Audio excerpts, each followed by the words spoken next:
1 second में मैं आत्मा शरीर छोड़ती हूँ। 1 सेकंड में मैं आत्मा शरीर छोड़ती हूँ। लोगों को तो छोड़ो, अपने शरीर को भी साथ नहीं लेके जा सकती, परिवार को नहीं लेके जा सकती। लेकिन एक एक बात जो सुनी थी ना,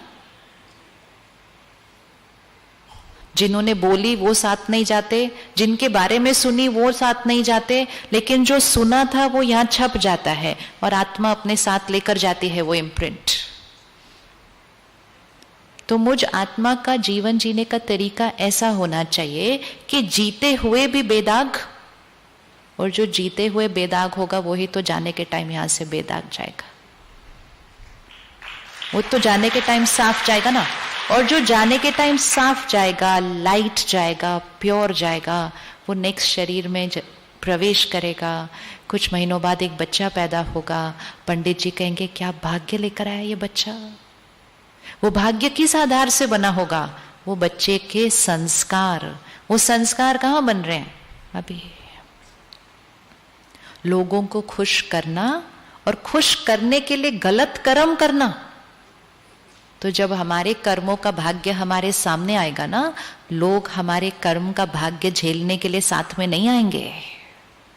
मेरा शरीर जब बीमार होगा, मेरे आसपास सारे बैठ सकते हैं, मेरी सेवा कर सकते हैं, लेकिन मेरी भोगना कोई नहीं भोग सकता, वो मुझे अकेले भोगनी पड़ती है। उस टाइम आप उनको बोलेंगे आपकी खुशी के लिए मैंने वो सारा कुछ किया था। आज से मुझे क्या बनना है? राजा।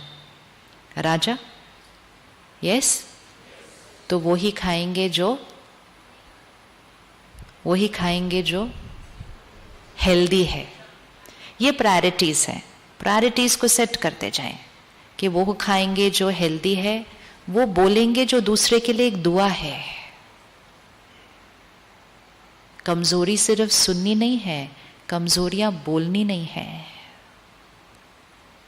सिर्फ औरों को नहीं, उनको भी नहीं बोलनी, तुम हो ही ऐसे, आप हो ही ऐसे, आपसे तो कुछ होता ही नहीं है। हमारा एक एक शब्द सिद्ध होने लगता है। शब्द वो बोले जो आप चाहते हैं कि सामने वाले का भाग्य बन जाए। क्या हमारे शब्दों से किसी का भाग्य बदल सकता है? क्या हमारे शब्दों से किसी का भाग्य बदल सकता है? ये है power of the inner world. तो आज से हम अपने कर्म इंद्रियों पर राजा हैं। आज से कोई आकर अगर किसी की कमजोरी सुनाएगा तो 3-4 बार हमें बोलना पड़ेगा कि मैंने प्रतिज्ञा की है कि मैंने किसी की कमजोरी नहीं सुननी है। कुछ और बात है करते हैं, नहीं तो अपने अपने काम पर चलते। Simple. Why are we wasting our time and energy? हमें आदत पड़ गई है ऐसे बैठ के बातें करते रहने की। कॉन्वर्सेशन। कुछ दिन पहले की मुरली में एक बहुत ब्यूटीफुल लाइन थी, बोल चाल का रस और अंतर्मुखता का रस, इसमें दिन और रात का फर्क है। हमें बोल चाल के रस में आदत पड़ गई है कि कुछ भी हो, मैं किसी से बात करूं, मैं किसी से बात करूं, कॉन्वर्सेशन। और वो बात फिर कहीं ना कहीं किसी की कमजोरी पर चली जाती है। तो बोल चाल वैसी हो जिसमें सिर्फ और सिर्फ हमारी और उनकी आत्मिक उन्नति होनी चाहिए। कर सकते हैं ऐसी बातें जिसमें आत्मिक उन्नति हो?